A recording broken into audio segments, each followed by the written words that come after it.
Hello guys, welcome to our channel. তো guys, আজ এই ভিডিওতে আমরা কথা বলবো মোহনবাগান সুপার জায়ান্টকে নিয়ে। তো মোহনবাগান সুপার জায়ান্ট আইএসএল 2024-25 জন্য কেমন দল গোছাচ্ছে, এই বিষয়টা নিয়েই আজকে আলোচনা করব। জেসন কামিংস, আর্মান্দো সাদিকু, তাদের চ্যাপ্টার এবার শেষ হতে চলেছে মোহনবাগান টিমে। কোচ অ্যান্টোনিও লোপেজ হাবাস দারুণ প্লেয়ারকে দলে নিতে চলেছে। তো সমস্ত কিছু বিস্তারিত আলোচনা করব, কোন প্লেয়ারের সঙ্গে কত বছরের চুক্তি রয়েছে সব কিছু বিস্তারিত আলোচনা করব। তো চলো আজকের ভিডিও শুরু করা যাক। ভিডিও শুরু করার আগে চ্যানেলে যারা প্রথমবার এসেছো এবং সাবস্ক্রাইব করোনি তারা অবশ্যই সাবস্ক্রাইব করে দিও, পাশের বেল নোটিফিকেশানটিকে অল প্রেস করে দিও, তাহলে পরবর্তী ফুটবল রিলেটেড যে সমস্ত আপডেট তোমরা একদমই মিস করবে না। তো চলো আজকের ভিডিও শুরু করা যাক। তো ফার্স্ট অফ অল যে আপডেটটা নিয়ে আমরা আলোচনা করবো সেটা হচ্ছে মোহনবাগানের হেড কোচের দায়িত্বে পরের মরশুমে কে থাকবে।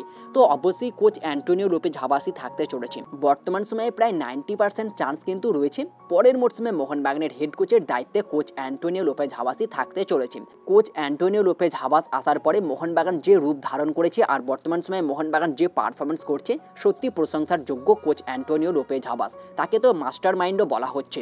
তো হাবাস আসার পরে মোহনবাগান দলটা পুরো রং পাল্টেছে, বর্তমান সময়ে ব্রিলিয়ান্ট খেলছে, পরপর দুটো ম্যাচে জয় তুলে এনেছে। এরপরে তারা নর্থ ইস্ট ইউনাইটেড এফসির এগেনস্টে খেলবে আর এই ম্যাচটা জিতে গেলে কিন্তু একটা বড়সড় রেকর্ড করবে। তো দেখা যাক এই ম্যাচে জয় পায় কিনা। তো মেন পয়েন্ট নিয়ে যদি কথা বলা যায় তো পরের মরশুমে আমরা সম্ভবত কোচ অ্যান্টোনিও লোপেজ হাবাসকেই দেখতে চলেছি মোহনবাগানের হেড কোচের দায়িত্বে। আর এরপরে আমরা কথা বলে নেব পরের মরশুমে মোহনবাগান কেমন দল গোছাচ্ছে। তো পরের মরশুমে মোহনবাগানে যে সমস্ত বিদেশি রয়েছে এই মুহূর্তে যে 7 জন বিদেশি রয়েছে তার থেকে কিন্তু 4 জন বিদেশিকে বাদ দিতে চলেছে কোচ অ্যান্টোনিও লোপেজ হাবাস, এবং এটা অনেকটাই পরিষ্কারও হয়ে গিয়েছে। তারা হচ্ছে জেসন কামিংস, আর্মান্দো সাদিকু। এই দুই স্ট্রাইকারের চ্যাপ্টার সম্ভবত শেষ হতে চলেছে, তাদের সঙ্গে চুক্তিতে রয়েছে, তোমাদেরকে সব কিছু জানাবো। তারপরেও তোমাদেরকে প্রথমে এই ব্যাপারটা জানিয়ে দিই, সম্ভবত পরের মরশুমে যে 4 বিদেশি বাদ যেতে চলেছে সেটা হচ্ছে আর্মান্দো সাদিকু, জেসন কামিংস এবং ডিফেন্সের 2 তারকা বিদেশি, একটা হচ্ছে ব্রেন্ডন হ্যামিল, একটা হচ্ছে হেক্টর ওয়েস্তি। তো এই 4 জন বিদেশি কিন্তু বিদায় হতে পারে মোহনবাগান দল থেকে। তাদের পরিবর্তে বেশ কিছু নতুন প্লেয়ার আসতে পারে, যেমনটা কোচ অ্যান্টোনিও লোপেজ হাবাস জানিয়েছে এফসি গোয়া ম্যাচের পর। তিনি কিন্তু তার পুরনো প্লেয়ার তিরি, কাল ম্যাকিউক, রয় কৃষ্ণা তাদেরকেই ফেরাতে চলেছে। তাদেরকে নেওয়ার একটা ট্রাই কিন্তু অবশ্যই করবে, 100% ঝাঁপাবে মোহনবাগান দল পরের সামার ট্রান্সফার উইন্ডোতে। তো দেখা যাক পরের মরশুমে রয় কৃষ্ণা, তিরি, কাল ম্যাকিউকে দলে নিতে পারে কি। তবে এখন যে বিষয়টা নিয়ে আলোচনা করব, বর্তমান সময়ে মোহনবাগানে যে সমস্ত প্লেয়ারগুলি রয়েছে তাদের সঙ্গে কত বছরের চুক্তি রয়েছে আর কোন কোন প্লেয়ার থাকার চান্স রয়েছে, কোন কোন প্লেয়ারকে ছেড়ে দিতে পারে মোহনবাগান, এই বিষয়টা নিয়েই আলোচনা করব আজকের ভিডিওতে। তো ফার্স্ট অফ অল আমরা কথা বলে নেব গোলকিপার নিয়ে। বর্তমান সময়ে মোহনবাগানের গোলকিপার রয়েছে 4 জন, আর 4 জন গোলকিপার হচ্ছে, একটা হচ্ছে বিশাল কাইত, তার সঙ্গে মোহনবাগানের চুক্তি রয়েছে 2025 সাল পর্যন্ত। আর সেকেন্ড নাম্বার যিনি গোলকিপার রয়েছে তিনি হচ্ছেন আর্স আনোয়ার শেখ, তার সঙ্গে মোহনবাগানের চুক্তি রয়েছে 2025 সাল পর্যন্ত। আর 3 নম্বর গোলকিপার হিসাবে যিনি মোহনবাগানে রয়েছে তিনি হচ্ছেন দেবনাথ মণ্ডল, তার সঙ্গেও কিন্তু চুক্তি রয়েছে 2024 সাল, মানে এই মরশুমের পরে কিন্তু এই দেবনাথ মণ্ডলের সঙ্গে মোহনবাগানের চুক্তি শেষ হয়ে যাচ্ছে।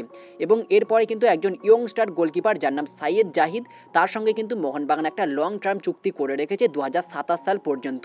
তো এই গোলকিপারটার সঙ্গে কিন্তু দীর্ঘদিন চুক্তি রয়েছে। তবে যে 3 গোলকিপারকে আমরা পরের মরশুমে সম্ভবত দেখতে পারি সেটা হচ্ছে বিশাল কাইত, আর্স আনোয়ার শেখ এবং সাইয়েদ জাহিদ। এই 3 গোলকিপারকে আমরা সম্ভবত দেখতে পারি।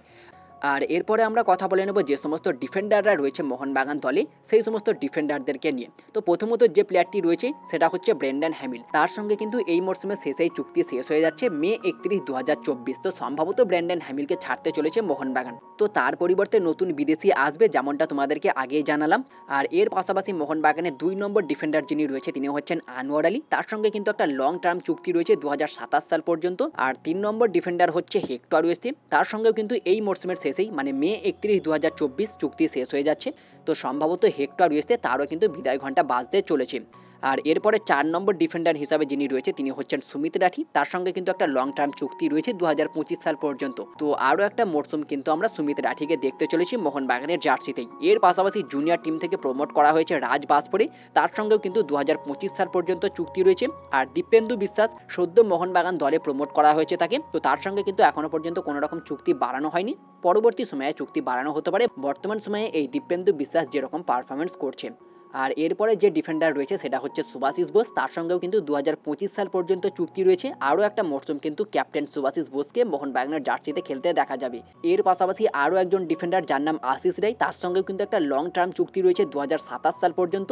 তো আশিস রায় তিনিও কিন্তু মোহনবাগানে কন্টিনিউ করতে চলেছে পরের বেশ কয়েকটা সিজনই। এর পাশাপাশি রবি রানা, তাকেও কিন্তু জুনিয়র টিম থেকে প্রমোট করা হয়েছিল, তার সঙ্গেও একটা লং টার্ম চুক্তি করা হয়েছে 2025 সাল পর্যন্ত।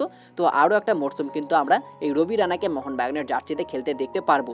এর পাশাপাশি মিডফিল্ডার হিসাবে যারা মোহনবাগান দলে রয়েছে তারা হচ্ছে দীপক তাংড়ি, তার সঙ্গে মোহনবাগানের চুক্তি রয়েছে 2026 সাল পর্যন্ত। তো দীপক তাংড়িকে আরও দুটো মরশুম কিন্তু আমরা মোহনবাগানের জার্সিতে খেলতে দেখতে পারবো। এর পাশাপাশি আরও একজন মিডফিল্ডার যার নাম গ্লেয়ান মার্টিন্স, তার সঙ্গেও কিন্তু 2026 সাল পর্যন্ত চুক্তি রয়েছে। তো আরও দুটো মরশুম কিন্তু আমরা গ্লেয়ান মার্টিন্সকেও মোহনবাগানের জার্সিতে দেখতে পারবো। তো দীপক তাংড়ি, গ্লেয়ান মার্টিন্স এই দুই প্লেয়ারকে কিন্তু ছেড়ে দেওয়াটাই বেটার হবে। বর্তমান সময়ে তাদের যা পারফরমেন্স রাখাটা কিন্তু খুব একটা ভালো নয়। এর জায়গায় কিন্তু অভিষেক সূর্যবংশী অনেক ভালো খেলে। তো এই বিষয়ে তোমাদের মতামতটা অবশ্যই কমেন্টে জানিও। আর এর পাশাপাশি জনি কাউকো, তারও কিন্তু চুক্তি শেষ হয়ে যাচ্ছে এই মরশুমের শেষেই। তো তার সঙ্গে মোহনবাগান আর চুক্তি বাড়ায় নাকি এখন এটাই দেখার। এছাড়াও অনিরুদ্ধ থাপা, তার সঙ্গে একটা লং টার্ম চুক্তি রয়েছে 2028 সাল পর্যন্ত। তো পরের বেশ কয়েকটা মরশুম কিন্তু অনিরুদ্ধ থাপা মোহনবাগানের জার্সিতেই খেলবে। এর পাশাপাশি আরও একজন মিডফিল্ডার লাল্লিন লিয়ানা হামতে, তার সঙ্গে কিন্তু মোহনবাগানের এই মরশুমের শেষে চুক্তি শেষ হয়ে যাচ্ছে। তো দেখা যাক তার সঙ্গে চুক্তি বাড়ায় কিনা, তো এটা নিয়ে কিন্তু একটা ভাবার বিষয় থাকবে। এছাড়াও অভিষেক সূর্যবংশী, তার সঙ্গে মোহনবাগানের চুক্তি রয়েছে 2025 সাল পর্যন্ত। খুবই ভালো একটা প্লেয়ার, বর্তমান সময়ে বেশ ভালোই খেলছে। সম্ভবত তার সঙ্গে কিন্তু আরও চুক্তি বাড়াতে পারে পরবর্তী সময়ে। আর এর পাশাপাশি যদি ফরওয়ার্ড পজিশন নিয়ে কথা বলা যায়, সেখানে দিমিত্রি পেত্রাতস, তার সঙ্গে কিন্তু এই মরশুমের শেষেই চুক্তি শেষ হয়ে যাচ্ছে। আর তার সঙ্গে একটা লং টার্ম চুক্তি কিন্তু বাড়াবে মোহনবাগান এই মরশুমের পরেই। তো দিমিত্রি পেত্রাতসকে পরের বেশ কয়েকটা সিজন আমরা মোহনবাগানের জার্সিতেই দেখতে পারবো। এর পাশাপাশি হুগো বুমোস, তার সঙ্গেও একটা বড় সড়ো চুক্তি আছে মোহনবাগানের 2026 সাল পর্যন্ত। তো পরের দুটো মরশুম কিন্তু আমরা এই হুগো বুমোসকে মোহনবাগানের জার্সিতেই খেলতে দেখতে পারবো। এরপরে সাহাল আব্দুল সামাদ, তার সঙ্গেও মোহনবাগানের একটা খুবই লং টার্ম চুক্তি রয়েছে 2028 সাল পর্যন্ত। তো মোহনবাগানেও কিন্তু বেশ কয়েকটা সিজনই আমরা এই সাহাল আব্দুল সামাদকে খেলতে দেখতে পারবো। এর পাশাপাশি আশিক কুরুনিয়ান, তার সঙ্গেও কিন্তু একটা লং টার্ম চুক্তি রয়েছে 2027 সাল পর্যন্ত। বর্তমান সময়ে যদিও তিনি ইনজুরিতে রয়েছেন, তবে খুব দ্রুত কামব্যাক করবেন মোহনবাগান দলে। তো 2027 সাল পর্যন্ত কিন্তু আশিক কুরুনিয়ান মোহনবাগানেই থাকছে। পরের বেশ কয়েকটা মরশুম আমরা আশিক কুরুনিয়ানকে মোহনবাগানের জার্সিতেই দেখতে চলেছি। এর পাশাপাশি জুনিয়র টিম থেকে প্রমোট করা ইংসন সিং, তিনিও কিন্তু 2025 সাল পর্যন্ত মোহনবাগানের সঙ্গে কন্ট্রাক্টে রয়েছে। তো পরের আরও একটা মরশুম এই ইংসন সিংকে আমরা মোহনবাগানের জার্সিতেই খেলতে দেখতে পারবো। আর এর পাশাপাশি টাইসন সিং, জুনিয়র টিম থেকে তাকেও প্রমোট করা হয়েছিল। তো টাইসন সিংয়ের সঙ্গেও মোহনবাগানের 2025 সাল পর্যন্ত চুক্তি রয়েছে। তো আরও একটা মরশুম কিন্তু এই টাইসন সিং মোহনবাগানের জার্সিতে খেলবে। এর পাশাপাশি জেসন কামিংস, বিদেশি স্ট্রাইকার, অস্ট্রেলিয়ান ফরওয়ার্ড, তার সঙ্গে মোহনবাগানের চুক্তি রয়েছে 2026 সাল। তো পরের দুটো মরশুম জেসন কামিংসের সঙ্গে চুক্তি থাকলেও এই মরশুমের শেষেই সম্ভবত বিদায় ঘণ্টা বাজতে পারে এই অস্ট্রেলিয়ান ফরওয়ার্ডের। তো দেখা যাক জেসন কামিংসকে নিয়ে কী করে। তো তোমাদের কি মতামত জেসন কামিংসকে নিয়ে? তাকে কি রেখে দেওয়া উচিত নাকি ছেড়ে দেওয়া উচিত? অবশ্যই কমেন্টে জানিও। এর পাশাপাশি আর্মান্দো সাদিকু, তার সঙ্গে মোহনবাগানের চুক্তি রয়েছে 2025 সাল পর্যন্ত। মানে আরও একটা সিজন কিন্তু মোহনবাগানের জার্সিতে আর্মান্দো সাদিকুকে খেলতে দেখা যেতে পারে। তবে সম্ভবত এই মরশুমের শেষে কিন্তু জেসন কামিংসের পাশাপাশি আর্মান্দো সাদিকু তাকেও কিন্তু বিদায় করতে পারে। রয় কৃষ্ণাকে নেওয়ার একটা প্রচেষ্টা করতে পারে কোচ অ্যান্টোনিও লোপেজ হাবাস, যেমনটা তিনি জানাচ্ছেন। এখনও তিনি তার দলে চান রয় কৃষ্ণাকে। তো দেখা যাক পরের মরশুমে রয় কৃষ্ণাকে আরও একবার ফেরাতে পারে কি কোচ অ্যান্টোনিও লোপেজ হাবাস। এর পাশাপাশি লিস্টন কোলাসো, তার সঙ্গেও একটা লং টার্ম চুক্তি রয়েছে 2027 সাল পর্যন্ত। তো পরের বেশ কয়েকটা মরশুম আমরা মোহনবাগানের জার্সিতে লিস্টন কোলাসোকে খেলতে দেখতে পারবো। এর পাশাপাশি মনবীর সিং, তার সঙ্গেও মোহনবাগানের চুক্তি রয়েছে 2027 সাল পর্যন্ত। তো তাকেও কিন্তু পরের বেশ কয়েকটা মরশুম আমরা মোহনবাগানের জার্সিতেই খেলতে দেখতে পারবো।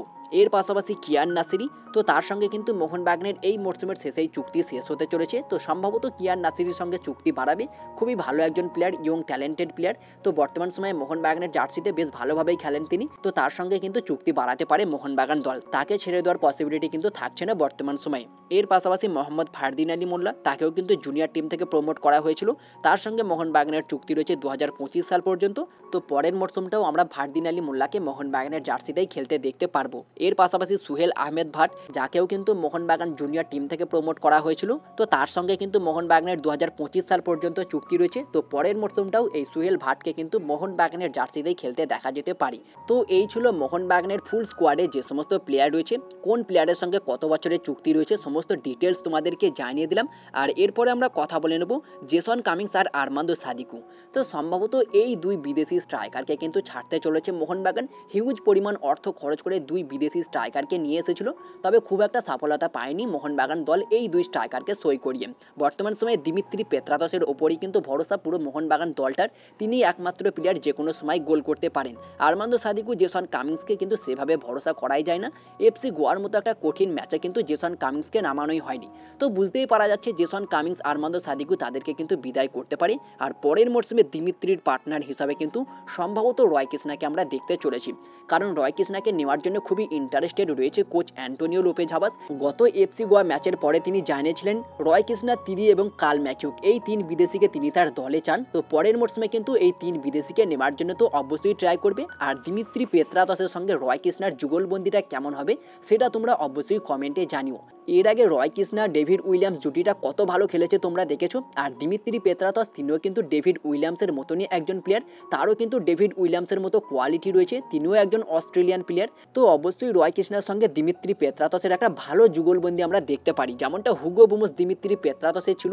অবশ্যই রয় কৃষ্ণার সঙ্গে দিমিত্রি পেত্রাতসের একটা ভালো যুগলবন্দি আমরা অবশ্যই দেখতে পারি পরের মরশুমে, যদি রয় কৃষ্ণাকে কনফার্ম করে নিতে পারে। সাথে তো হুগো বুমস থাকছেই।